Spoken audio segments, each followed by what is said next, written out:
Substation সম্পর্কিত ৩৫টি প্রশ্ন ও উত্তর। ১. সাবস্টেশন কি? যেখানে ভোল্টেজ পরিবর্তন, নিয়ন্ত্রণ ও বিতরণ করা হয় তাকে সাবস্টেশন বলা হয়। ২. সাবস্টেশনের কাজ কি? বিদ্যুৎকে রূপান্তর, নিয়ন্ত্রণ ও ভোক্তাদের কাছে পৌঁছে দেওয়া হলো সাবস্টেশনের কাজ। ৩. সাবস্টেশন কত প্রকার? প্রধানত ২ প্রকার: পাওয়ার সাবস্টেশন ও ডিস্ট্রিবিউশন সাবস্টেশন।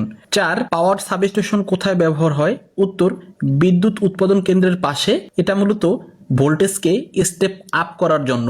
৫. ডিস্ট্রিবিউশন সাবস্টেশন কি কাজে লাগে? উত্তর: ভোল্টেজ স্টেপ ডাউন করে গ্রাহকদের সরবরাহে ব্যবহার হয়ে থাকে। ৬. সাবস্টেশনের ট্রান্সফরমারের ভূমিকা কি? উত্তর: ভোল্টেজ বাড়ানো বা কমানোর জন্য। ৭. আইসোলেটর কি কাজে ব্যবহৃত হয়? উত্তর: সার্কিট লোডবিহীন অবস্থায় বিচ্ছিন্ন করতে। ৮. সার্কিট ব্রেকার কি? ওভারলোড বা ফল্ট হলে স্বয়ংক্রিয়ভাবে সার্কিটকে বিচ্ছিন্ন করে দেয়। ৯. ভিসিবি এর পুনরূপ কি? উত্তর: vacuum circuit breaker. ১০. SF6 circuit ব্রেকারের কাজ কি? শর্ট সার্কিট বা ফল্ট হলে সার্কিট বিচ্ছিন্ন করা, যেখানে গ্যাস হিসেবে সালফার হেক্সাফ্লোরাইড ব্যবহৃত হয়। ১১. ক্যাপাসিটর ব্যাংক সাবস্টেশনে কেন ব্যবহার হয়? উত্তর: পাওয়ার ফ্যাক্টর উন্নত করার জন্য।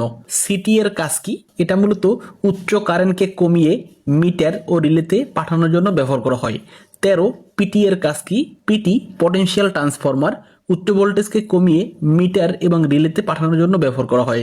১৪. বাসবার কি? উত্তর: এটি একটি সাধারণ কন্ডাক্টর বা পরিবাহী পদার্থ, যেখান থেকে বিভিন্ন লাইনে বিদ্যুৎ বিতরণ করা হয়। ১৫. আর্থিং কেন গুরুত্বপূর্ণ? উত্তর: যন্ত্রপাতি ও মানুষকে সুরক্ষা প্রদানের জন্য। ১৬. সাবস্টেশনের লাইটিং অ্যারেস্টার কেন বসানো হয়? উত্তর: বজ্রপাত থেকে যন্ত্রপাতিকে সুরক্ষিত রাখার জন্য। ১৭. পাওয়ার ফ্যাক্টর ইমপ্রুভমেন্ট কিভাবে করা হয়? উত্তর: ক্যাপাসিটর ব্যাংক ব্যবহার করে। ১৮. ডিসি সাপ্লাই সাবস্টেশনে কেন ব্যবহার করা হয়? উত্তর: কন্ট্রোল, প্রোটেকশন ও ট্রিপিং সার্কিট চালানোর জন্য। ১৯. সুইচ ইয়ার্ড কি?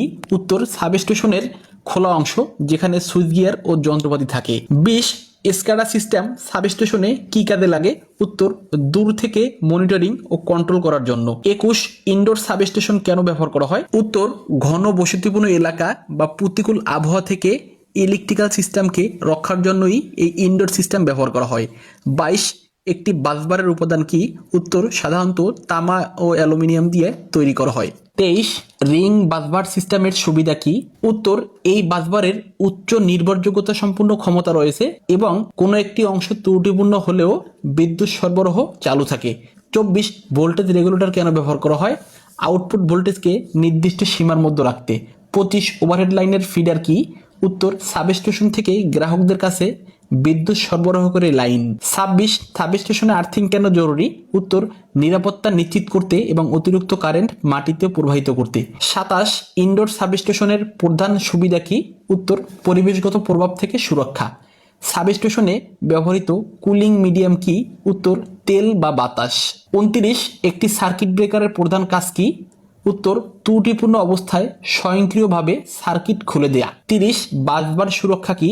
বাসবারে কোনো ত্রুটি হলে তা দ্রুত শনাক্ত ও বিচ্ছিন্ন করা। ৩১. সাবস্টেশনের মেইনটেনেন্স কেন প্রয়োজন? সিস্টেমের নির্ভরযোগ্যতা ও নিরাপত্তা বজায় রাখার জন্যই নিয়মিত মেইনটেনেন্স প্রয়োজন হয়। ৩২. সার্জ অ্যারেস্টারের কাজ কি? বজ্রপাত বা সার্জ ভোল্টেজ থেকে সরঞ্জাম রক্ষা করার জন্যই সার্জ অ্যারেস্টার ব্যবহার করা হয়। সাবস্টেশনে ব্যাটারি কেন ব্যবহার করা হয়? কন্ট্রোল ও সুরক্ষা ব্যবস্থার জন্য, ব্যাকআপ পাওয়ার সরবরাহ করার জন্যই ব্যাটারি ব্যবহার করা হয়। ৩৪. ডিস্ট্রিবিউশন সাবস্টেশনের কাজ কি? উত্তর: উচ্চ ভোল্টেজকে ব্যবহার উপযোগী নিম্ন ভোল্টেজে রূপান্তর করা। ৩৫. পোল মাউন্টেড সাবস্টেশন কোথায় দেখা যায়? গ্রামীণ ও আবাসিক এলাকায়। সম্মানিত ভিউয়ার্স, আজ এ পর্যন্তই। ভিডিওটি কেমন লাগলো কমেন্ট অবশ্যই জানাবেন। ধন্যবাদ সবাইকে।